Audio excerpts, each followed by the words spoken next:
चला कि वहाँ 2 लोगों का खाना था। ऐश्वर्या और आलोक तो पहले ही डिनर करके सो चुके थे, तो अब वो वापस कमरे में आया और काम में बिजी चारू को देखकर उससे पूछा, चारू, तुमने डिनर नहीं किया? अभी मेरा थोड़ा सा काम बाकी है, मैं इसे खत्म करके खा लूंगी। प्लीज तुम खा लो। चारू को इतना काम करते देखकर अभिराम उसके पास आया और उसके पीछे बैठकर अचानक ही उसे गले लगा लिया। तुम बहुत थक गई होगी, कुछ खा लो और काम तो बाद में भी होता रहेगा। अभिराम ने इतना कहकर चारू के गाल पर किस कर लिया, जिससे चारू एकदम से ही हैरान रह गई। चारू की उंगलियां जो अभी लैपटॉप के कीबोर्ड पर चल रही थी, वो अचानक से ही रुक गई, जिसे देखकर अभिराम ने चारू के किए हुए काम को तुरंत सेव किया और फिर उसका लैपटॉप उसके हाथ से लेकर बिस्तर पर रख दिया। अभी तुम ये क्या? चारू को एक पल के लिए गुस्सा आ गया था। वो काम खत्म करना चाहती थी, लेकिन तभी अचानक अभिराम ने फिर उसे किस कर लिया, जिसे देखकर चारू एकदम से ही अपनी जगह पर जम सी गई। इतने सालों में ऐसा पहली बार था जब अभिराम ने खुद से आगे बढ़कर चारू के लिए अपना प्यार जाहिर किया था। वो हमेशा चारू के कंफर्ट और उसके टाइम का ख्याल रखता था। उसने कभी भी चारू के काम में दखलंदाजी करने की कोशिश नहीं की थी, लेकिन आज अभिराम कुछ अलग लग रहा था। चारू अभिराम की आंखों में देखते हुए अचानक ही सब कुछ भूल गई। तभी अभिराम ने उसे देखते हुए मुस्कुराकर कहा, चलो अब काम बंद करो, मैंने डिनर गरम कर दिया है, खा लो, तुम्हारा फेवरेट राजमा चावल है। चारू अभिराम की बात सुनकर उठने वाली थी, लेकिन तभी अभिराम ने अचानक ही उसे अपने गोद में उठा लिया, जिसे देखकर चारू एकदम से हैरान हो गई। उसने तुरंत ही अभिराम को पकड़ते हुए उससे कहा, ठीक है, मैं चलती हूँ तुम्हारे साथ, लेकिन मुझे नीचे तो रखो, मैं खुद चल सकती हूँ। नहीं, तुम आज बहुत क्यूट लग रही हो। आज तुम्हें ऐसे देखकर मुझे हमारी शादी से पहले वाले दिन याद आ गए। अभिराम ने चारू को देखकर अपनी आंख मारते हुए कहा, जिसके बाद चारू ने अभिराम से कुछ नहीं कहा। अभिराम उसे अपनी गोद में लेकर डाइनिंग टेबल तक आया और फिर उसने आराम से चारू को वहां कुर्सी पर बिठा दिया। चारू अपनी नजरों को नीचे किए बस अपने खाने पर ध्यान दे रही थी, क्योंकि आज अभिराम और दिनों से कुछ अलग लग रहा था। तभी अभिराम ने चारू के पीछे खड़े होकर उसके कंधों को हल्का दबाते हुए कहा, वैसे चारू, मैं तुमसे कुछ कहना भूल गया। ओह, तो इतनी सारी खातिरदारी इसलिए क्योंकि तुमने कुछ गड़बड़ की है? जल्दी बताओ, तुमने क्या किया? चारू पीछे मुड़कर उसे घूरने लगी। वो काफी क्यूट लग रही थी, जिसे देखकर अभिराम ने उसकी आंखों में देखते हुए कहा, वो कल मेरे कॉलेज का रीयूनियन है, क्लास के सभी स्टूडेंट्स आ रहे हैं, तो मैं भी सोच रहा था कि मैं भी उसमें जाऊं। ओह, तो ऐसी बात है। चारू वापस टेबल की तरफ मुड़कर अपना खाना खाने लगी। रीयूनियन में जाना चारू के लिए कोई बड़ी बात नहीं थी और अभिराम रीयूनियन में जाना चाहता था, ये भी कोई बड़ी बात नहीं थी। उसे इससे कोई प्रॉब्लम नहीं थी। लेकिन तभी अभिराम ने उसके बगल में बैठते हुए कहा, तो क्या तुम मेरे साथ चलोगी? लेकिन अभी मेरे पास बहुत सारा काम है, मुझे फिर से मॉल प्रोजेक्ट मिल गया है, मुझे उस पर काम करना पड़ेगा। चारू ने अभिराम को देखते हुए कहा। तभी अभिराम ने उसका हाथ पकड़ते हुए कहा, चारू, तुम थोड़ा सा ब्रेक ले लोगी तो कुछ नहीं चला जाएगा।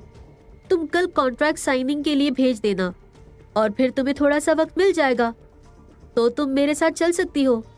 अगर तुम कुछ देर के लिए मेरे साथ जाओगी तो तुम्हारा मॉल प्रोजेक्ट तुम्हारे हाथों से निकलकर भाग नहीं जाएगा। प्लीज ना, मान जाओ, चलो। अभिराम चारू को उम्मीद भरी नजरों से देखने लगा। वही चारू उसे बस शांत बैठी देख रही थी। अभिराम काफी वक्त से अपने कॉलेज के रीयूनियन में नहीं जा पाया था, क्योंकि शादी के बाद उसे यहाँ सभी की जिम्मेदारियां मिल गई थी। साथ ही ऑफिस में भी काम की कोई कमी नहीं थी। पर अब अभिराम चारू के साथ वहां जाना चाहता था और अपने कुछ खास दोस्तों से मिलना चाहता था, लेकिन चारू अभी काम के सिलसिले में काफी बिजी थी। अभी तुम जानते हो, मेरी टीम में सिर्फ 2 लोग हैं, और तो और कुछ वक्त पहले रमेश चड्ढा से मेरी बात हुई थी। वो ये पार्टनरशिप और ये काम दोनों ही जल्दी शुरू करना चाहते हैं और इस बारे में मैंने अभी तक कुछ ठीक से डिस्कशन भी नहीं किया। मुझे मिस्टर रमेश चड्ढा से बात भी करनी है। यही नहीं, प्रोजेक्ट को जल्दी स्टार्ट करने की वजह से मुझ पर और मेरी टीम पर बहुत सारा प्रेशर है। हमें बहुत सारी चीजों को वक्त से पहले करना पड़ेगा। चारू ने अपनी बात अभिराम को समझाते हुए कहा, जिसकी बात सुनकर अभिराम ने थोड़ा सोचकर उसे जवाब दिया, तो ठीक है ना, तुम मिस्टर रमेश चड्ढा से बात कर लेना। तुम उन्हें इन्फॉर्म कर दोगी तो कोई पहाड़ नहीं टूट जाएगा।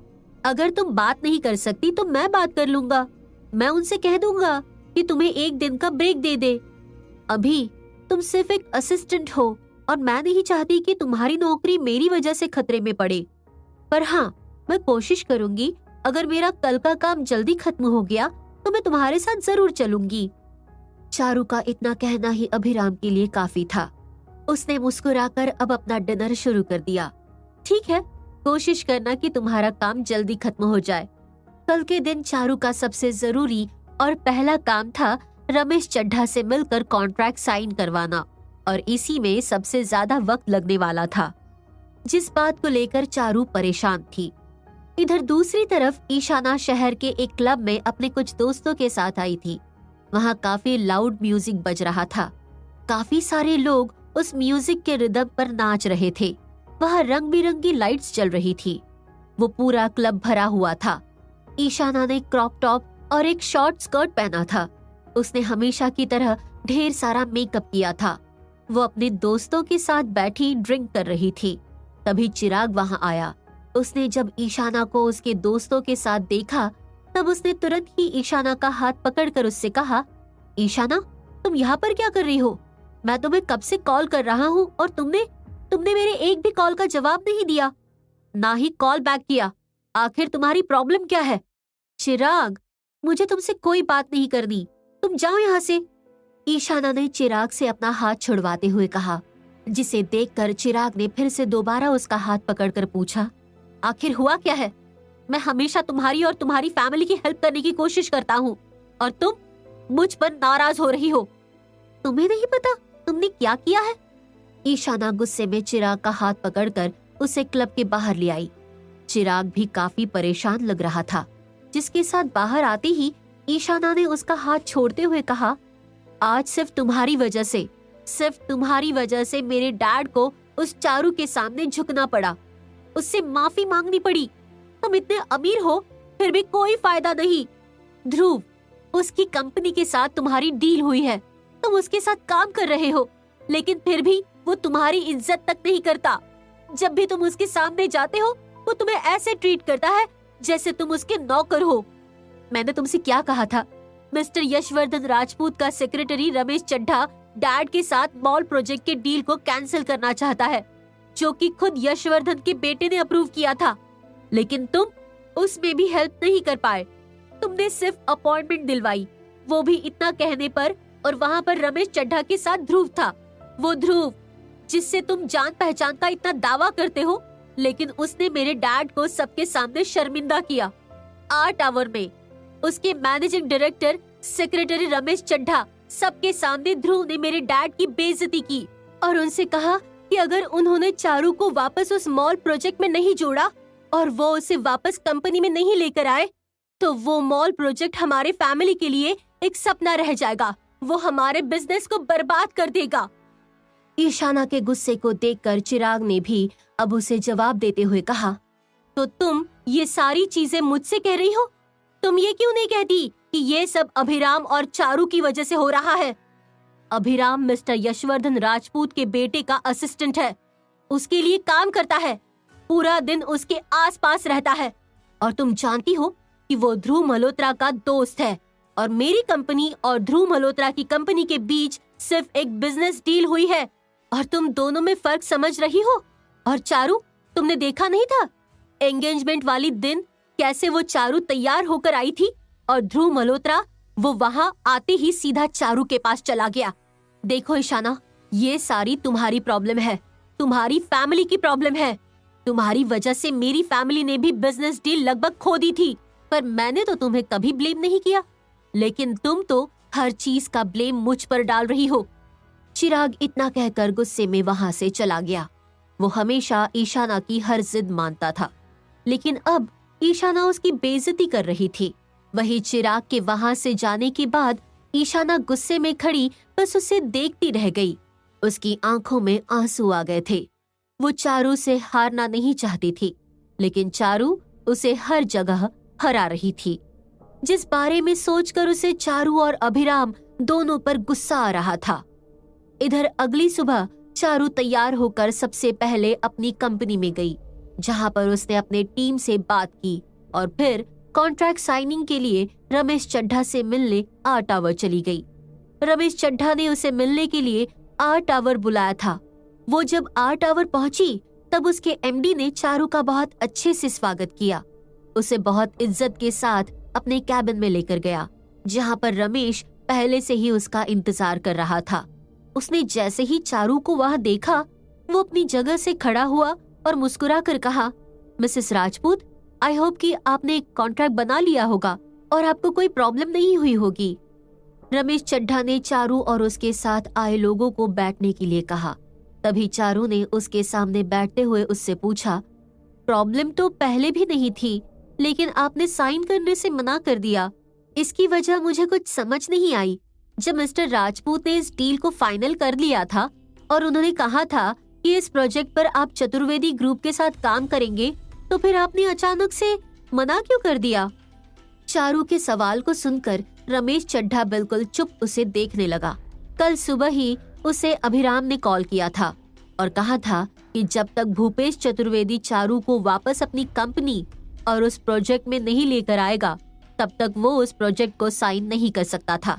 इसीलिए रमेश ने कॉन्ट्रैक्ट के पेपर सही होने के बावजूद उसे साइन करने से मना कर दिया था। लेकिन अब वो ये बात चारू को कैसे बता सकता था? वही चारू रमेश को ऐसे चुप देखकर उसे अजीब तरह से घूरने लगी। क्या हुआ? आप चुप क्यों हैं? कुछ खास नहीं मिसेस राजपूत, रमेश ने तुरंत ही मुस्कुराते हुए कहा। एक्चुअली ये प्रोजेक्ट यशवर्धन सर के बेटे ने आपके साथ करने का फैसला किया था, क्योंकि उन्हें आप में वो काबिलियत दिखी जो इस प्रोजेक्ट को सक्सेसफुल कर सकती है। इसलिए हम इस प्रोजेक्ट के लिए तैयार हुए, लेकिन आप अचानक से इस प्रोजेक्ट से गायब हो गई और आपका काम राहुल चतुर्वेदी संभालने लगा। लेकिन राहुल में वो काबिलियत नहीं जो आप में है। देखिए, हम सभी बिजनेसमैन हैं, हम सभी को प्रॉफिट चाहिए। हमारे बिजनेस का सिर्फ एक ही मोटिव होता है कि हमें किसी भी तरह से प्रॉफिट चाहिए, और अगर हमें प्रॉफिट नहीं दिखेगा तो जाहिर सी बात है कि हम ऐसा कोई प्रोजेक्ट करना नहीं चाहेंगे। रमेश चड्ढा की पूरी बात सुनकर चारू ने फिर कुछ नहीं कहा। रमेश चड्ढा की प्रॉफिट की बात बिल्कुल सही थी, क्योंकि कोई भी इंसान बिजनेस इसलिए करता था क्योंकि उसे प्रॉफिट चाहिए था। अब इससे आगे चारू क्या ही पूछ सकती थी।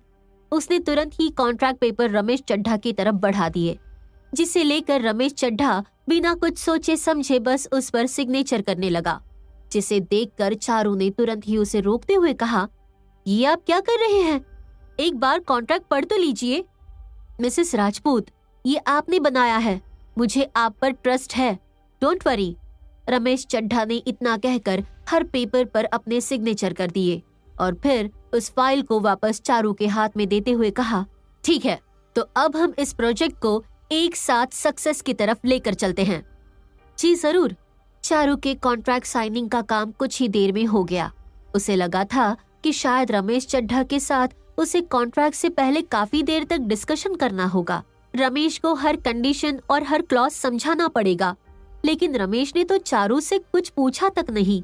वहाँ का काम खत्म होते ही चारू अब अभिराम के साथ उसके रीयूनियन पार्टी में जाने के लिए सोचने लगी। उसने अपने साथ आए दोनों स्टाफ्स को वापस कंपनी में जाने के लिए कह दिया और खुद घर के लिए निकल गई ताकि वो तैयार हो सके। उसने रास्ते में ही अभिराम को भी मैसेज कर दिया कि वो जाने के लिए तैयार थी। यहाँ अभिराम, जो दिन भर की मीटिंग और सभी चीजों में काफी बिजी था, उसे जैसे ही चारू का मैसेज मिला, उसके खुशी का कोई ठिकाना ही नहीं रहा। विवेक, कोई और इम्पोर्टेंट काम है क्या, या फिर कोई फाइल साइन करने के लिए? अभिराम ने अपने टेबल पर अपने सामने रखी फाइल को बंद करते हुए पूछा, जिसकी बात सुनकर विवेक ने कंफ्यूजन में उसे देखकर सोचते हुए जवाब दिया, नहीं, अभी तो कोई जरूरी काम नहीं है। क्यों, तुम कहीं जा रहे हो? हाँ, मुझे मेरे कॉलेज की रीयूनियन पार्टी में जाना है। मैं तुमसे कल सुबह मिलता हूँ। अभिराम इतना कहकर वहाँ से निकल गया। जिसके जाने के बाद संध्या ने विवेक से पूछा, विवेक, अभिराम सर कभी अपने कॉलेज की रीयूनियन में नहीं जाते थे, तो फिर आज अचानक क्या हो गया? आई डोंट नो, पर जो भी हो, अच्छा है कि अब ये भी थोड़ा अपनी लाइफ एंजॉय कर रहा है। अभिराम हमारे बॉस के तौर पर जितना काम करे मुझे उतनी खुशी होगी, लेकिन अगर मैं उसके दोस्त के तौर पर सोचूं तो उसे हमेशा ऐसे काम में बिजी देखकर मुझे थोड़ा बुरा लगता है। उसने हमेशा से अपनी लाइफ को स्ट्रगल में ही बिताया है, और अगर अब वो थोड़ा एंजॉय करता है और रिलैक्स करता है तो मुझे नहीं लगता कि इसमें कुछ गलत है। विवेक की बात सुनकर संध्या ने भी अपना सिर हिला दिया। उन दोनों ने पिछले 5 सालों से अभिराम की वो हालत होते हुए देखी थी जिसकी उन्होंने कभी कल्पना भी नहीं की थी। कई बार तो अभिराम खाली पेट सोता, तो कई बार उसने गधों की तरह काम किया और फिर भी उसे हमेशा लोगों से ताने मिलते। लेकिन अब अभिराम की जिंदगी सुधर रही थी। हालांकि अभी भी वो दोहरी जिंदगी जी रहा था और जिसका अंत कैसे होने वाला था किसी को नहीं पता था। यहाँ अभिराम अपने कैबिन से निकलकर सीधा लिफ्ट में आकर अब ग्राउंड फ्लोर की तरफ बढ़ गया। लेकिन जैसे ही उसकी लिफ्ट 2 फ्लोर नीचे आई, अचानक ही वो रुक गई। लिफ्ट की लाइट्स जलने बुझने लगी। ये देखकर अभिराम उसके बटन्स चेक करने लगा। लिफ्ट कुछ खराब सी लग रही थी। ये देखकर अभिराम ने तुरंत अपना फोन निकाला और किसी को कॉल करने लगा। लेकिन तभी अचानक ही वो लिफ्ट नीचे को गिरने लगी, जिसे देखकर अभिराम के हाथों से उसका फोन छूट गया। वो खुद को संभालने की कोशिश करने लगा, पर फिर अचानक ही वो लिफ्ट एकदम से रुक गई, जिस वजह से अभिराम खुद को संभाल नहीं पाया और एकदम से ही लिफ्ट के फ्लोर पर गिर गया। उसके सीने का घाव अभी भरा नहीं था, उसे दर्द हो रहा था। अंदर की लाइट्स एकदम से बंद हो गई थी। उसे लिफ्ट में घुटन होने लगी थी। अंधेरे में अभिराम को उसका फोन भी नजर नहीं आ रहा था। कोई है? विवेक, संध्या, कोई है? मैं यहाँ पर फंस गया हूँ, दरवाजा खोलो, लिफ्ट अटक गई है। अभिराम आसपास अपने फोन को ढूंढते हुए किसी को मदद के लिए पुकारने लगा, लेकिन लिफ्ट में अब धीरे धीरे ऑक्सीजन कम होने लगा था और फिर अचानक ही वहां काले रंग का एक धुआं रिसने लगा, जिससे उसे सांस लेने में तकलीफ होने लगी। वही कंपनी के मेन स्विच बोर्ड के पास इलेक्ट्रिशियन के काले कपड़े पहने एक आदमी अपने सिर पर टोपी लगाए लिफ्ट के वायरिंग के साथ कुछ गड़बड़ी कर रहा था। तभी अचानक वहां संदीप पहुंच गया और उसने उस आदमी को देख लिया। ए, तुम यहाँ क्या कर रहे हो? रुको! संदीप को वहां देखते ही वो आदमी वहां से भागने लगा, पर संदीप ने एकदम से उसे दबोच लिया। कहाँ भाग रहा है? अरे कोई है, कोई है! आ! उस आदमी ने खुद को संदीप से छुड़वाने के लिए अचानक ही संदीप के सर पर कुछ मार दिया, जिससे संदीप घायल होकर वहीं गिर गया और वो आदमी वहां से भाग निकला। संदीप के सिर पर काफी गहरी चोट लगी थी। उसने देखा कि उसके सिर से खून बह रहा था, जिस पर अपना हाथ रख संदीप ने दर्द में तड़पते हुए किसी को अपनी मदद के लिए पुकारा। कोई है? सुनो, इधर आओ, कोई है? संदीप की आवाज सुनते ही वह कंपनी के बाहर पार्किंग लॉट में मौजूद एक सिक्योरिटी गार्ड दौड़ते हुए आया। अरे सर, आपको क्या हुआ? आपके सिर से तो खून बह रहा है। उस सिक्योरिटी गार्ड ने कुछ ही देर में वहां ऑफिस के कुछ स्टाफ को इकट्ठा कर लिया। सभी संदीप की हालत को देखकर काफी परेशान थे। तभी कंपनी में आए नए फाइनेंस मैनेजर ने संदीप की हालत देखकर उससे पूछा, मिस्टर संदीप, ये आपके सिर पर चोट? फाइनेंस मैनेजर को देखते ही संदीप ने सबको बताते हुए कहा, वो कोई यहाँ पर हमारे बिल्डिंग के स्विच बोर्ड के साथ छेड़खानी कर रहा था। मैंने उसे देख लिया और उसने मुझ पर हमला कर दिया। ठीक है, हम अभी चेक करते हैं, पर इन्हें अस्पताल लेकर जाना होगा। फाइनेंस मैनेजर ने कुछ स्टाफ को संदीप के साथ अस्पताल के लिए भेज दिया। वहीं कुछ वॉचमैन स्विच बोर्ड के पास उसे देखने के लिए चले गए और फाइनेंस मैनेजर सीईओ के कैबिन की तरफ बढ़ गया ताकि वो कंपनी के सीईओ को इसकी जानकारी दे सके। सर, वो फाइनेंस मैनेजर हड़बड़ी में भागता हुआ अंदर पहुंचा। उसने देखा अंदर संध्या और विवेक मौजूद अपने घर जाने की तैयारी कर रहे थे। जो अचानक ही फाइनेंस मैनेजर को वहां देखकर रुक गए। मिस्टर निहाल सिंह, आप यहाँ पर क्या कर रहे हैं? विवेक ने आगे बढ़कर पूछा। तभी फाइनेंस मैनेजर निहाल सिंह ने हड़बड़ी में कहा, सर, वो बाहर कोई हमारी बिल्डिंग के स्विच बोर्ड के साथ छेड़खानी कर रहा था और उसे मार्केटिंग मैनेजर संदीप ने रोकने की कोशिश की और उस आदमी ने संदीप पर हमला कर दिया। कुछ स्टाफ वाले उसे लेकर अस्पताल गए हैं। उसके सिर से खून बह रहा था, लेकिन उस आदमी ने यहाँ हमारे बिल्डिंग में आकर क्या किया, किसी को नहीं पता। फाइनेंस मैनेजर की बात सुनते ही विवेक के मन में सबसे पहला ख्याल अभिराम का आया। उसने तुरंत अपना फोन लिया और अभिराम को कॉल करने लगा, लेकिन अभिराम उसके कॉल का जवाब नहीं दे रहा था। ये देखकर विवेक संध्या को देखने लगा। पहले भी एक बार अभिराम लिफ्ट में फंस चुका था और पिछले कुछ वक्त से भी उस पर जो हमले हुए थे, उस वजह से विवेक और संध्या दोनों ही कैबिन से बाहर भागते हुए आए। लेकिन तभी वहां एक वॉचमैन आया। उसने विवेक और संध्या को बताते हुए कहा, सर, लिफ्ट फंसी हुई है, निकल नहीं रही, किसी मैकेनिक को बुलाना पड़ेगा। अभिराम? संध्या एकदम से ही हैरान होकर विवेक को देखने लगी। अभिराम? वो तो अभी अभी नीचे ग्राउंड फ्लोर की तरफ बढ़ रहा था, मतलब अभिराम लिफ्ट में है। संध्या की बात सुनते ही सब दौड़ते हुए लिफ्ट के पास गए, लेकिन लिफ्ट फंसी हुई थी। पूरी कंपनी में 2 लिफ्ट थीं, एक बिल्डिंग के बाहर की तरफ और दूसरी बिल्डिंग के अंदर। अभिराम अक्सर बाहर वाली लिफ्ट को यूज करता था ताकि कम से कम लोग उसे ऑफिस से बाहर आते जाते देख सके। विवेक ने लिफ्ट के पास पहुंचते ही वॉचमैन से कहा, जल्दी किसी मैकेनिक को बुलाइए और इस लिफ्ट को ओपन करो। विवेक वॉचमैन से बात कर रहा था, तभी लिफ्ट के पास खड़ी संध्या को खांसी आने लगी। फाइनेंस मैनेजर निहाल भी अपनी नाक बंद करके लिफ्ट के दरवाजे को देखने लगा। तभी संध्या ने विवेक से कहा, विवेक, इसमें से बहुत गंदी स्मेल आ रही है, कुछ केमिकल जैसी। वो सब अभिराम को लेकर काफी परेशान थे। कुछ ही देर में एक वॉचमैन पास के एक मैकेनिक को लेकर आया। उस मैकेनिक ने तुरंत ही लिफ्ट को ओपन करने का काम शुरू कर दिया।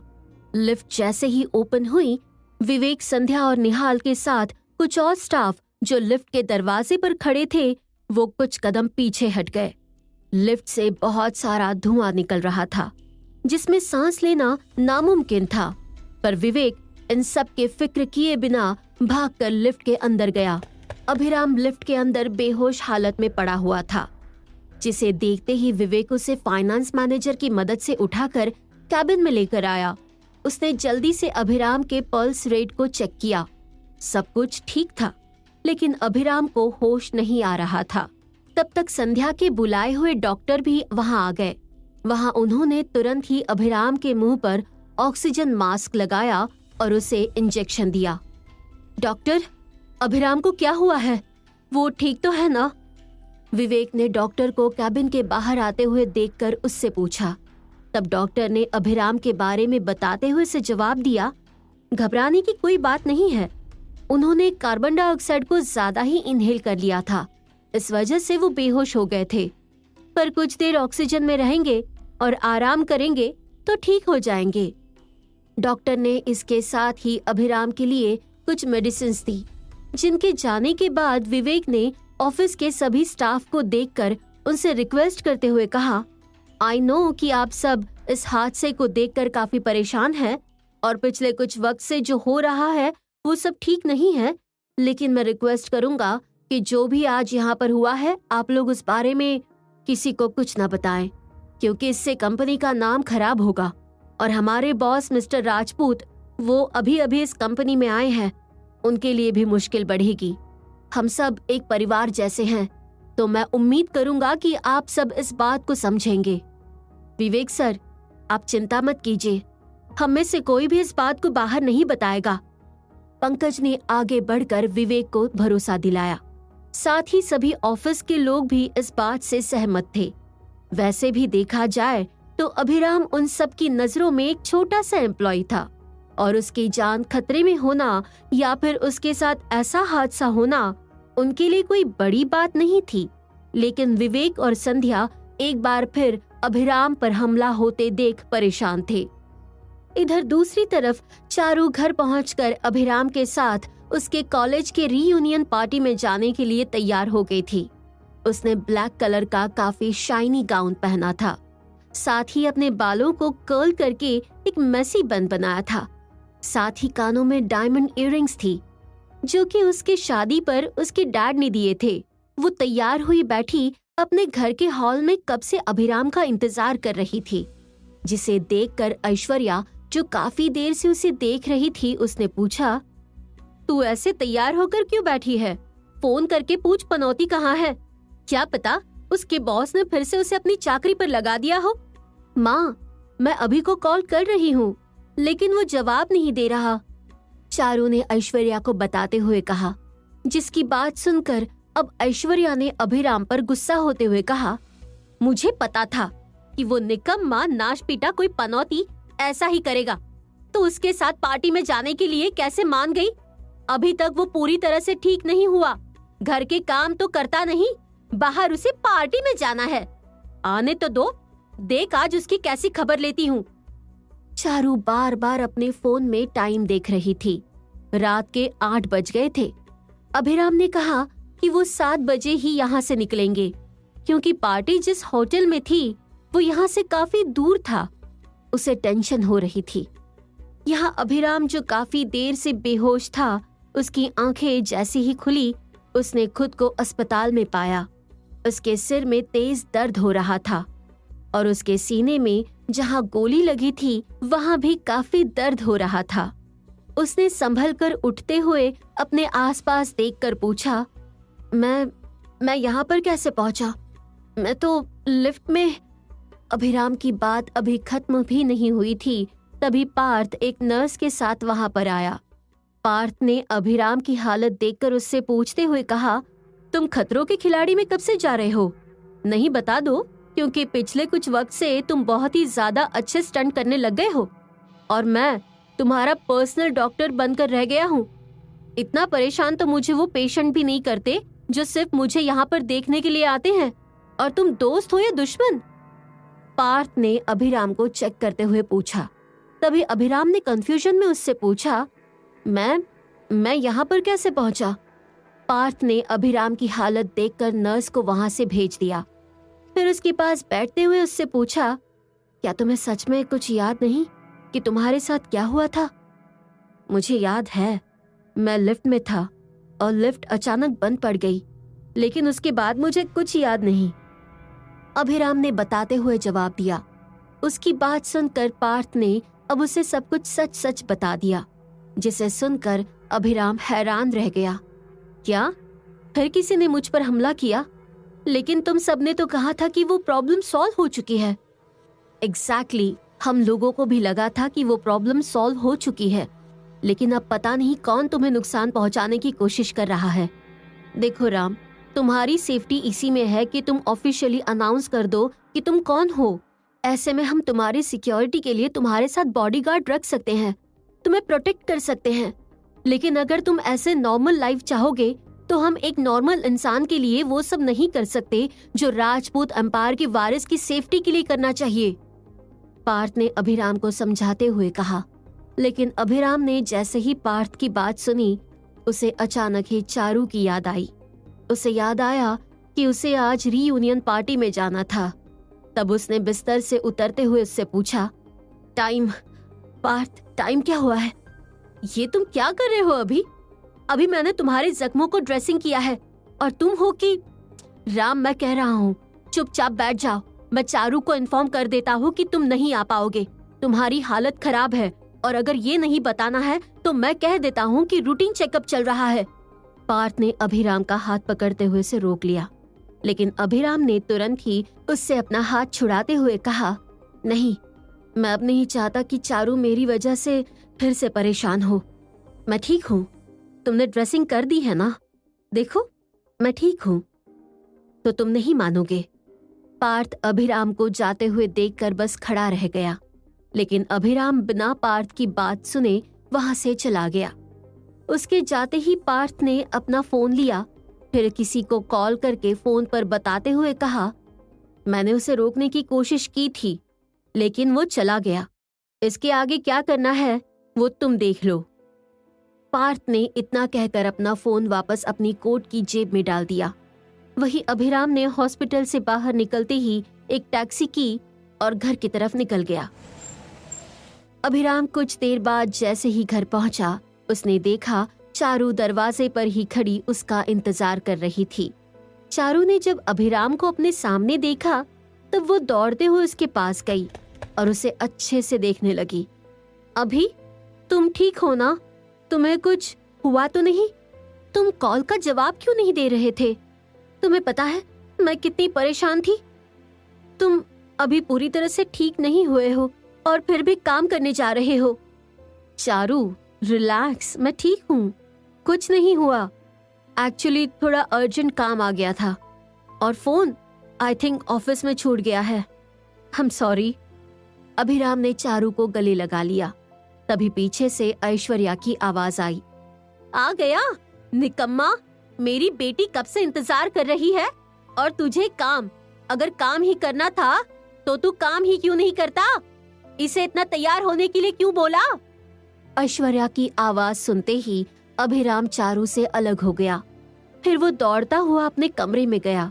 उसने अपनी कबर्ड से अपना पुराना सा सूट निकाला।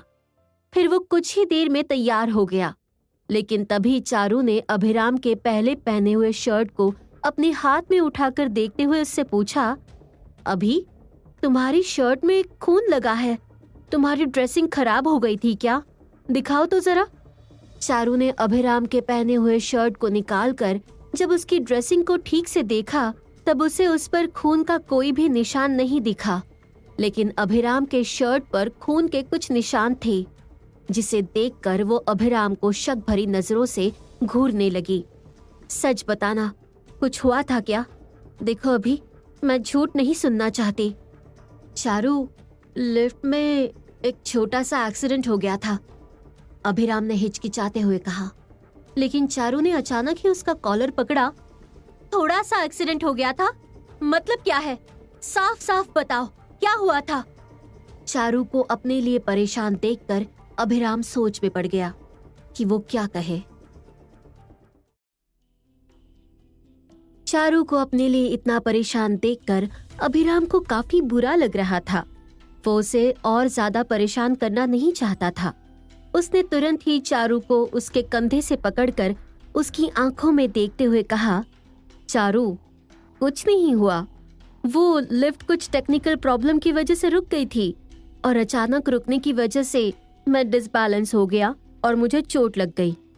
कुछ नहीं हुआ, मैं ठीक हूँ। लेकिन तुम ठीक नहीं हो, हम कहीं नहीं जा रहे, तुम रेस्ट करो, चारू ने अभिराम को बिस्तर पर बिठाते हुए कहा। लेकिन अभिराम ने चारू का हाथ पकड़कर उसे तुरंत ही रोक लिया। चारू, मैं बिल्कुल ठीक हूँ और तुम इतनी मेहनत से तैयार हुई हो, इतनी प्यारी लग रही हो। अगर वाकई मुझे प्रॉब्लम होती तो मैं तुमसे कहता, लेकिन मैं बिल्कुल ठीक हूँ। अभी चारू की आंखों में अभिराम के लिए तकलीफ नजर आ रही थी, लेकिन अभिराम भी ऐसे उसके सामने कमजोर बनकर उसे ऐसे नहीं देख सकता था। उसने तुरंत ही उठकर अपने शर्ट को फिर से ठीक करते हुए कहा, चलो मैं तैयार हूँ, हमें निकलना चाहिए। वैसे ही बहुत देर हो चुकी है। मेरे ऑफिस में एक एम्प्लॉय है जो मेरा बैचमेट है, वो तो शाम को ही निकल गया था। ठीक है। चारू अभिराम के साथ घर के बाहर आई। फिर वो दोनों चारू की गाड़ी में बैठकर वहां से निकल गए। चारू ड्राइव कर रही थी। अभिराम ने उसे शहर के बाहर एक बहुत बड़ी होटल का नाम बताया था। चारू की नजरें ड्राइव करते हुए भी अभिराम पर बार बार आ रही थीं। वो अभिराम को हर तकलीफ से बचाना चाहती थी। करीब 1 घंटे बाद चारू अभिराम के बताए हुए होटल पहुंची। अभी यही होटल है क्या? चारू की बात सुनते ही अभिराम, जिसने अपनी आंखें बंद कर रखी थी, उसने बाहर जाकर होटल को देखते हुए कहा, हाँ यही होटल है, द फ्रेंड जोन, चलो चलते हैं। अभिराम चारू के साथ गाड़ी से बाहर निकला। चारू ने अभिराम का हाथ पकड़ रखा था। द फ्रेंड जोन होटल काफी बड़ा था। वहाँ एक साथ एक रात में कई बड़ी बड़ी पार्टियां ऑर्गेनाइज हुआ करती थी। वहाँ एक रिजर्वेशन लेना भी काफी मुश्किल था। चारू जैसे ही अभिराम के साथ अंदर आई, वो दोनों वहाँ की सजावट और वहां की हर एक चीज देखकर काफी हैरान हो गए। वो किसी यूरोपियन किंग के लग्जरियस मैंशन की तरह लग रहा था।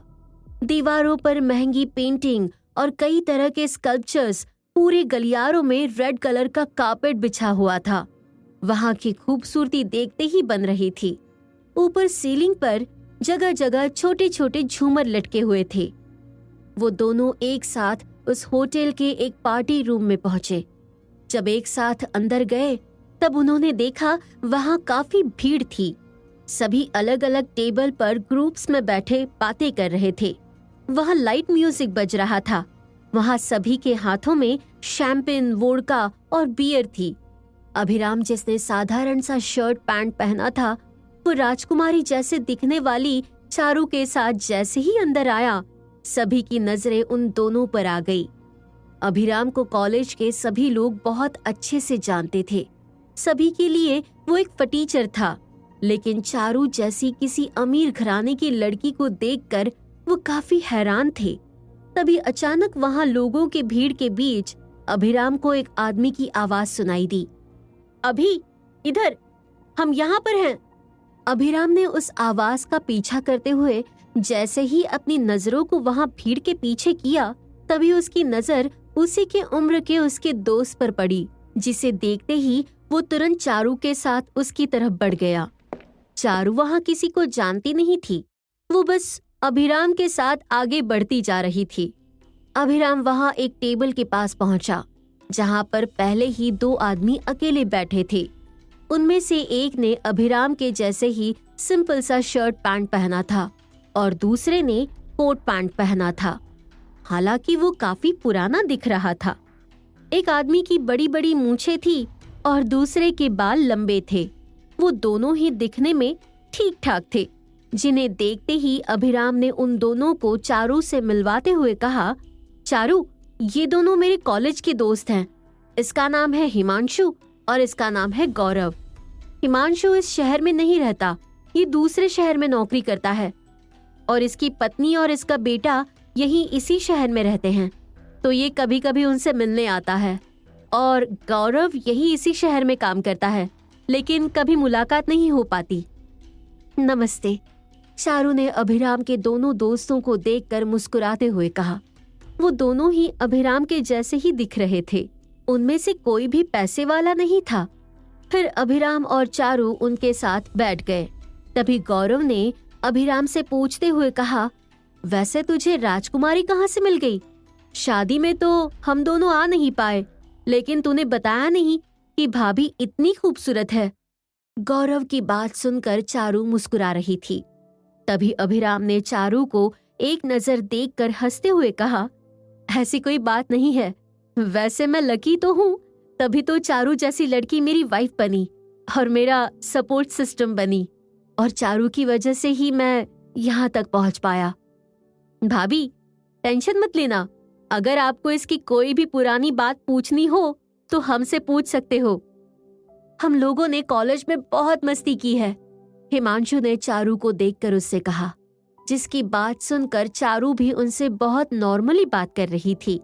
तभी चारू ने उस पूरी पार्टी को देखते हुए उन लोगों से पूछा, वैसे ये पार्टी ऑर्गेनाइज किसने की है? तुम्हारे कॉलेज का कोई टीचर है क्या? अरे नहीं भाभी, हमारे छोटे से कॉलेज में कहाँ किसी को भी रीयूनियन पार्टी की पड़ी है। ये तो हमारे ही बैच का एक आदमी है, उसका नाम महेश है, काफी पैसे वाला है, हम लोगों में सबसे अच्छा। वैसे तो पहले हमारी ही गैंग का हिस्सा था। मैं, अभिराम, गौरव और महेश, हम सब एक गैंग थे, लेकिन कॉलेज के फाइनल ईयर में महेश की जॉब एक अमीर परिवार में लग गई और वो हमसे दूर हो गया। हिमांशु ने थोड़ा सा मायूस होते हुए कहा, जिसे देखकर चारू समझ सकती थी कि चारों के बीच कितनी दोस्ती रही होगी, पर उसे ये समझ नहीं आ रहा था कि उसकी ऐसी कौन सी नौकरी लग गई कि उसने अपने दोस्तों को छोड़ दिया। अच्छा, वो तुम लोगों से ज्यादा अमीर है और उसी ने इतने पैसे खर्च करके पार्टी ऑर्गेनाइज की है। भाभी, क्या कहे, जब से उसकी नौकरी, वो आपने सुना होगा आयुष्मान सिंघानिया का नाम, बहुत बड़े लोग हैं, आपका भी तो बड़े लोगों से मिलना जुलना होता होगा, तो बस आयुष्मान सिंघानिया के किसी कजिन के पास वो ड्राइवर की नौकरी करता है। उसकी पहचान बड़े बड़े लोगों से है, तो अब हम जैसे छोटे मोटे लोग कहाँ ही उसके लिए कोई मायने रखते हैं। पहले हमसे हंसना बोलता था, लेकिन अब तो हमारी तरफ देखता भी नहीं। हम ठहरे कुछ हजार कमाने वाले, और वो खैर क्या ही कहें। गौरव ने अपने हाथ में पड़े विस्की के ग्लास को एक बार में ही गटकते हुए अपनी बात अधूरी छोड़ दी, जिसकी बात सुनकर चारू ने अपना मुंह बनाते हुए कहा, ड्राइवर? तो वो सिर्फ ड्राइवर है? हाँ, ड्राइवर है, पर बर्ताव नवाब जैसा। हिमांशु ने अपने दोस्त महेश के बारे में सोचते हुए उस पर हंस दिया। ड्राइवर मतलब सिर्फ ड्राइवर था, अब वो चाहे किसी का भी हो। हालांकि चारू ज्यादा बड़े परिवार से नहीं थी, लेकिन बचपन से ही उसने हर तरह की सुविधा देखी थी। उसकी दुनिया अभिराम, हिमांशु और गौरव से काफी हद तक अलग थी। पर जब से उसके दादाजी की मौत हुई और उसके अंकल भूपेश ने उसके पिता के भोलेपन का फायदा उठाकर पूरी कंपनी हड़प ली, तब से ही चारू को थोड़ी मुसीबत का सामना करना पड़ रहा था। चारू गौरव और हिमांशु के साथ घुल मिलकर बातें कर रही थी, लेकिन अभिराम के सीने में थोड़ा दर्द हो रहा था। उसे डर था कि कहीं फिर से उसके घाव से खून न बहने लगे और चारू उसे देखकर घबरा ना जाए। तो अब वो अपने घाव को चेक करने के लिए वहां से वॉशरूम का बहाना बनाकर निकल गया। अभिराम पार्टी रूम के वॉशरूम में पहुंचा और अपने शर्ट को खोलकर अपने घाव को अच्छे से देखा। उसका खून नहीं बह रहा था। ये देखकर उसने फिर से अपने कपड़े ठीक किए और अब वॉशरूम से बाहर निकलने लगा। तभी अचानक वॉशरूम का दरवाजा खुलते ही किसी ने उसके पेट पर एक किक मारी, जिससे अभिराम अचानक ही लड़खड़ाकर पीछे गिर गया। तभी वॉशरूम का दरवाजा तेज आवाज के साथ खुला। फिर एक आदमी थोड़ा नशे में धुत हंसता हुआ अंदर आया। ऑफिस में तो सबके सामने खुद को बहुत हीरो साबित कर लिया, लेकिन अब क्या करेगा? अब यहाँ पर तुझे बचाने वाला कोई नहीं। तू कल भी लूजर था और आज भी लूजर है।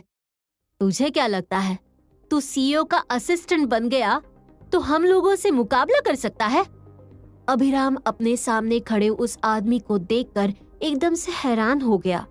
उसके सामने वही एम्प्लॉय खड़ा था जिसने उसे रीयूनियन के बारे में याद दिलवाया था। वो उसकी क्लास में पढ़ने वाला उसका क्लासमेट प्रवीण था। प्रवीण की ऐसी हरकत देखकर अभिराम ने अपने पेट को पकड़ते हुए कंफ्यूजन में उससे पूछा, तुम्हारा मतलब क्या है और ये सब तुम क्यों कर रहे हो? प्रवीण, हम दोनों एक ही ऑफिस में काम करते हैं और मैंने तुम्हें कभी भी इस तरह की चोट नहीं पहुंचाई, तो फिर तुम? यही तो प्रॉब्लम है ना कि तू लूजर जिसे पिछले 5 सालों में एक बार भी कोई प्रमोशन नहीं मिला, वो सीधा सीईओ का असिस्टेंट बन गया। और मैं जो वहाँ प्यून की नौकरी से वेयर हाउस तक पहुंचा और वहाँ की मैनेजमेंट को संभाला, मैं बस वही रह गया। मैं मेहनत मजदूरी करता रहा और तू लूजर, तुझे अपने किए की सजा भुगतनी पड़ेगी। प्रवीण की बात खत्म होते ही उसके साथ पढ़ने वाले 2-4 आदमी और आए। सभी की उम्र एक जैसी थी। वो सभी कॉलेज के उन लोगों में से थे जो अक्सर अभिराम की गरीबी का मजाक उड़ाते और उसे परेशान करते, लेकिन अभिराम ने कभी भी इन चीजों को सीरियसली नहीं लिया। वो बस शांति से अपनी पढ़ाई करने में लगा हुआ था और अभी वो ऑफिस में अपना काम ही करने जाता था। देखो प्रवीण, मैं कह रहा हूँ तुम। अभिराम प्रवीण को समझाने की कोशिश कर रहा था, लेकिन तभी वो सब एक साथ वॉशरूम के अंदर घुसे और अभिराम पर हमला करने लगे। अभिराम पहले ही काफी घायल था और लिफ्ट में जो हादसा हुआ था उसकी वजह से अभिराम काफी कमजोर हो गया था। इधर दूसरी तरफ चारू गौरव और हिमांशु के साथ बैठी बात कर रही थी। तभी उस रूम का दरवाजा खुला और एक आदमी काफी महंगी सूट में चलते हुए अंदर आया। उसके सिर पर हल्के बाल थे। उसने आंखों पर चश्मा पहन रखा था और काफी तेज परफ्यूम लगाया हुआ था। उसे देखते ही सभी खुशी से तालियां बजाने लगे, जिसे देखकर चारू काफी हैरान थी। तभी हिमांशु ने उसे बताते हुए कहा, देखिए यही है महेश, इसी ने पार्टी ऑर्गेनाइज की है। चारू उन सभी के बीच महेश को अजीब तरह से घूर रही थी। उसे देखकर ऐसा नहीं लग रहा था कि वो कोई स्मार्ट इंसान था। वो बस थोड़ी सी चीजों को बढ़ा चढ़ा कर दिखावा करने वाला इंसान लग रहा था, जिसे देखकर चारू ने एक नजर में ही उसे इग्नोर कर दिया। लेकिन महेश जो अभी अंदर आया था, उसकी नजर अपने क्लासमेट्स के बीच एक अनजान इंसान पर पड़ी। चारू वो सब में बिल्कुल अलग दिख रही थी। वो सभी काफी गरीब परिवार से थे और अब नौकरी करने के बाद धीरे धीरे अपनी फाइनेंशियल कंडीशंस को सुधार रहे थे। लेकिन चारू, उसे देखते ही पता चल रहा था कि वो किसी अमीर परिवार की थी। ये देखते ही महेश सबको इग्नोर करते हुए सीधा चारू के पास गया। हेलो मैडम, आपको यहाँ पहले कभी नहीं देखा।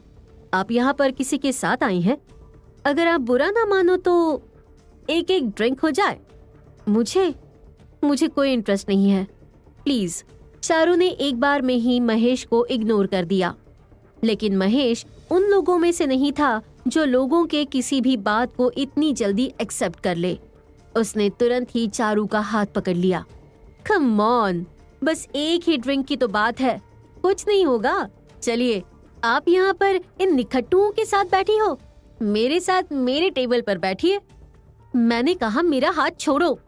चारू ने फिर से उसे समझाने की कोशिश की, लेकिन महेश समझने को तैयार नहीं था। तब चारू ने गुस्से में महेश के गाल पर एक जोरदार तमाचा चढ़ा दिया। दोबारा मुझे मेरी परमिशन के बिना छूने की हिम्मत भी मत करना। तुम जैसे घटिया लोग, मैं तुम लोगों को बहुत अच्छे से जानती हूँ। चारू ने जैसे ही महेश को तमाचा मारा, वह सब एकदम से हैरान होकर खड़े हो गए। गौरव और हिमांशु भी काफी गुस्से में थे। हिमांशु ने आगे बढ़कर महेश से कहा, तू ऐसे कैसे अभिराम की वाइफ को परेशान कर सकता है? अभिराम यहाँ पर अभी है भी नहीं, और तू देख, तू हमसे कैसे भी बात करे, हम लोग बुरा नहीं मानेंगे, लेकिन तू अभिराम की पत्नी के साथ ऐसा नहीं कर सकता। पत्नी? ये और उस भिखारी की पत्नी? महेश अपनी बेइज्जती की बात गुस्से में भड़का हुआ था। उसने चारू को देखकर तेज आवाज में सबके सामने उसकी बेइज्जती करते हुए कहा, ये उस भिखारी की पत्नी कभी नहीं हो सकती। ये तो पक्का पैसे लेकर रात गुजारने वालों में से है, जिसे वो भिखारी यहाँ पर पैसों से खरीद कर लेकर आया है। अगर अभी मैंने इसके मुंह पर उस भिखारी से ज्यादा पैसे फेंके ना, तो मेरे साथ चलने के लिए तैयार हो जाएगी। तुम्हारी इतनी हिम्मत? चारू ने महेश को फिर से मारने की कोशिश की, लेकिन तभी महेश ने उसका हाथ पकड़ लिया। हिम्मत? तू मेरी हिम्मत देखेगी, अभी मैं तुझे दिखाता हूँ। महेश चारू का हाथ पकड़कर उसे वहां से जबरदस्ती खींच कर ले जाने लगा, जिसे देखकर गौरव और हिमांशु उसे रोकने के लिए आगे बढ़े। लेकिन तभी बाकी के लोगों ने उन दोनों को पकड़ लिया। वो सब महेश की तरफ से थे, जिन्हें देखकर चारू बस अभिराम को उस भीड़ में ढूंढने लगी। अभी कहाँ हो तुम? चारू महेश से अपना हाथ छुड़वाने की कोशिश कर रही थी। वहीं वॉशरूम में प्रवीण और उसके साथी, जो अभी अभिराम पर हमला करने के लिए आगे बढ़े थे, अचानक ही किसी ने उन सबको एक साथ पकड़कर खींचते हुए वॉशरूम से बाहर फेंक दिया। वो सब अचानक ही जाकर जमीन पर गिर गए। आह! अभिराम ने जैसे ही उन लोगों की आवाज सुनकर सामने देखा, तभी वो खुद हैरान होकर कुछ कदम पीछे हट गए।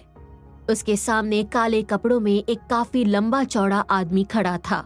उसके बाल बिल्कुल छोटे छोटे थे, आंखों पर काले रंग का चश्मा। वो किसी बॉडी बिल्डर जैसा दिख रहा था। अभिराम उसे देखकर हैरान था। तभी उस आदमी ने अभिराम के सामने झुककर कहा, सर डोंट वरी, आपको कुछ नहीं होगा, मैं इन सबको संभालता हूँ। अभिराम उस आदमी की बात सुनकर अभी उसे समझाने की कोशिश कर रहा था, पर तभी प्रवीण और उसके दोस्त जो जमीन पर गिरे थे, वो गुस्से में उठकर उस आदमी को मारने के लिए आगे बढ़े। लेकिन काले कपड़े वाले उस आदमी ने कुछ ही पलों में उन सबको वहीं घायल करके ढेर कर दिया, जिसे देखकर अभिराम कंफ्यूज था। तुम कौन हो और तुम यहाँ पर क्या कर रहे हो? मैंने तुम्हें आज से पहले कभी नहीं देखा। सर, मेरा नाम आशीष है और मैं आपका पर्सनल बॉडीगार्ड हूँ। मुझे आपके पिता मिस्टर यशवर्धन राजपूत ने हायर किया है। मैं हमेशा आपके साए की तरह आपके साथ रहूंगा। आशीष ने अपनी पहचान बताते हुए अभिराम को जवाब दिया, जिसकी बात सुनकर अभिराम हैरान था। पर तभी उसकी नजर जमीन पर पड़े प्रवीण और उसके दोस्तों पर गई, जो घायल पड़े दर्द में करा रहे थे। सर, इनका क्या करना है? आशीष ने अभिराम को ऐसे परेशान देखकर उससे पूछा। तभी अभिराम ने उन सबको एक नजर देखते हुए सोचते हुए कहा, इन्हें अस्पताल में एडमिट करवा दो, ये काफी ज्यादा घायल हो चुके हैं। पर सर, इन लोगों ने आप पर हमला किया, मुझे लगता है इन लोगों को मार देना चाहिए। आशीष ने बिना किसी भाव बिल्कुल सपाट चेहरे के साथ अभिराम से कहा, जिसकी बात सुनकर अभिराम अपनी आंखों को बड़ा करके उसे देखने लगा। क्या? देखो, ये सब मेरे साथ पहली बार नहीं हुआ, ये सब पहले भी हो चुका है और ये लोग मुझे बस थोड़ी सी चोट पहुंचाना चाहते थे और कुछ नहीं। इसमें इन्हें मारने की जरूरत नहीं है। प्लीज तुम इन्हें हॉस्पिटल एडमिट करवा दो। अभिराम इतना कहकर वहां से तुरंत ही पार्टी में लौट गया, जिसके जाने के बाद आशीष ने अपना फोन निकाला और किसी को कॉल कर दिया। यहाँ महेश चारू का हाथ पकड़कर उसे खींचते हुए लेकर जा रहा था। तभी चारू ने अपना हाथ छुड़वाकर उसे फिर से मारने की कोशिश करते हुए कहा, तुम खुद को समझते क्या हो? तुम मेरे साथ ऐसा करोगे और बच जाओगे? मैं अभी पुलिस को फोन करती हूँ। चारू ने गुस्से में अपना फोन निकाला, लेकिन महेश ने उसका फोन छीनकर उसे जमीन पर पटक दिया। तू फोन करेगी? तू जानती है मैं किसके लिए काम करता हूँ? एक फोन किया ना तो तू और तेरा पूरा खानदान दोनों सड़क पर होंगे। चुपचाप मेरी बात मान ले, वरना तुम। चारू उसे मारने के लिए आगे बढ़ रही थी, लेकिन तभी महेश ने उसका हाथ झटक दिया, जिससे चारू, जिसने हाई हील्स पहनी थी, वो एकदम से लड़खड़ा कर गिरने को हुई। तभी अभिराम ने अचानक ही वहां पहुंचकर उसे पकड़ लिया। चारू, तुम ठीक हो ना? तुम्हें लगी तो नहीं? अभी ये वो। चारू अभिराम को देखते ही रोने लगी। तभी गौरव और हिमांशु, जिन्हें उन लोगों ने पकड़ रखा था, उनमें से गौरव ने चिल्लाते हुए कहा, अभी ये महेश भाभी के साथ बदतमीजी कर रहा था, उन्हें न जाने क्या क्या बोल रहा था। महेश, तुम्हें अपनी हद नहीं भूलनी चाहिए, अभिराम ने गौरव की बात सुनकर गुस्से में महेश से कहा। लेकिन तभी महेश ने अभिराम पर हंसते हुए कहा, तो जैसा फटीचर मुझे बताएगा कि मुझे क्या करना चाहिए और क्या नहीं। ये मत भूल, ये पूरी पार्टी मैंने ऑर्गेनाइज की है। तू जैसे फटीचर को बुलाया नहीं था, लेकिन फिर भी तू यहाँ पर आया। चुपचाप जो तेरी बीवी ने किया है उसके बदले में माफी मांग, इसमें तेरी भलाई है, वरना तू जानता नहीं है कि मैं तेरे साथ क्या कर सकता हूँ। तूने न्यूज़ तो देखी होगी, जानता है ना कि तेरा मालिक वो राजपूत खानदान का वारिस मेरे बॉस के कजिन का दोस्त है। एक फोन घुमाया ना तो नौकरी से हाथ धो बैठेगा। महेश की ये धमकी सुनकर चारू अभिराम के करियर को लेकर थोड़ी घबरा गई। उसने अपनी आंखों के आंसुओं को पोंछकर अभिराम से कहा, अभी मैं ठीक हूँ, चलो हम यहाँ से चलते हैं। चारू को इतना डरा हुआ देखकर अभिराम ने कुछ नहीं कहा। वो चारू को अपनी गोद में उठाकर वहां से बाहर की तरफ बढ़ गया, जिसे देखकर गौरव और हिमांशु भी खुद को छुड़वाकर उसके पीछे पीछे निकल गए। उसके वहां से जाते ही महेश अभिराम पर हंसने लगा। देखा देखा वो लूजर कैसे भाग गया। मुझे पता था कि वो ऐसा ही करेगा, और उसकी बीवी है ही घटिया। उस जैसे फटीचर को अमीर घराने की लड़की कहाँ से मिलेगी। खुद को महंगे कपड़े और गहने में दिखाकर किसी बड़ी परिवार का साबित करना चाहती थी।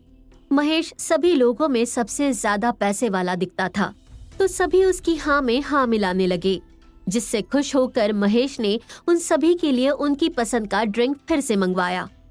अभिराम चारू को अपने गोद में लेकर जैसे ही बाहर आया, चारू ने अभिराम से कहा, अभी मुझे नीचे उतार दो, मैं चल सकती हूँ, मुझे कुछ नहीं हुआ।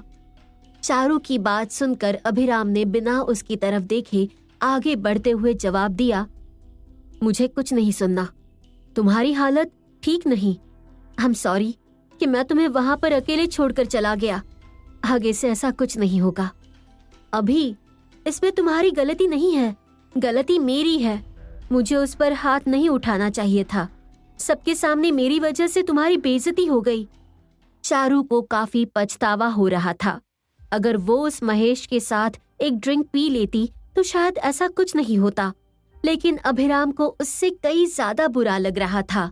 वो चारू को यहाँ महेश और बाकी सबके बर्ताव के बारे में जानने के बाद भी लेकर आया था, पर उसे ये उम्मीद नहीं थी कि वो लोग इतने सालों बाद भी उसे लेकर ऐसा ही सोचते होंगे। अभिराम चारू को लेकर उस होटल के लॉन्ज में आया और फिर उसे आराम से सोफे पर बिठा दिया। तुम यहीं पर रुको, मैं अभी आता हूँ। गौरव, हिमांशु, तुम यहीं पर रहना। अभिराम इतना कहकर वहां से जाने लगा, जिसे देखकर चारू ने उसे रोकते हुए कहा, लेकिन तुम कहाँ जा रहे हो? मैं ठीक हूँ, मैं चल सकती हूँ। चलो हम घर चलते हैं। चारू, बस 2 मिनट। अभिराम इतना कहकर वहां से होटल के कॉरिडोर में आया। फिर अपना फोन निकालकर उसने आयुष्मान का फोन नंबर डायल किया। सामने से आयुष्मान ने जैसे ही उसका कॉल रिसीव किया, अभिराम ने एकदम से ही सख्त आवाज में उससे कहा, आयुष, तुम्हें याद है कॉलेज के फाइनल ईयर में मैंने तुमसे एक मदद मांगी थी? मैंने अपने दोस्त को तुम्हारे यहाँ पर नौकरी दिलवाने की बात की थी। अभिराम की ये बात सुनते ही आयुष्मान ने सामने से अचानक ही हैरान होकर उससे पूछा, हाँ, तुमने कहा था, और इसीलिए मैंने उसे अपनी कजिन के यहाँ ड्राइवर की नौकरी दिलवाई थी। लेकिन तुम आज इतने सालों के बाद इस बारे में क्यों पूछ रहे हो? क्या हुआ? वो यहाँ द फ्रेंड जोन होटल में आकर रीयूनियन पार्टी दे रहा था और वहां पर उसने जो किया मैं बर्दाश्त नहीं कर सकता। अभिराम ने आयुष्मान को सब कुछ बता दिया, जिसे सुनने के बाद आयुष्मान ने सामने से गुस्से में जवाब दिया, तुम चिंता मत करो, उसे तो मैं सबक सिखाता हूँ। आयुष्मान ने इतना कहकर फोन डिस्कनेक्ट कर दिया, जिसे देखकर अभिराम वापस लौट रहा था। तभी उसके सामने आशीष आकर खड़ा हो गया। सर, आपने जैसा कहा था मैंने उन लोगों को अस्पताल पहुंचा दिया है। क्या आप घर जा रहे हैं? नहीं, मेरी वाइफ के पैर में चोट आई है। क्या तुम किसी डॉक्टर को बुला सकते हो?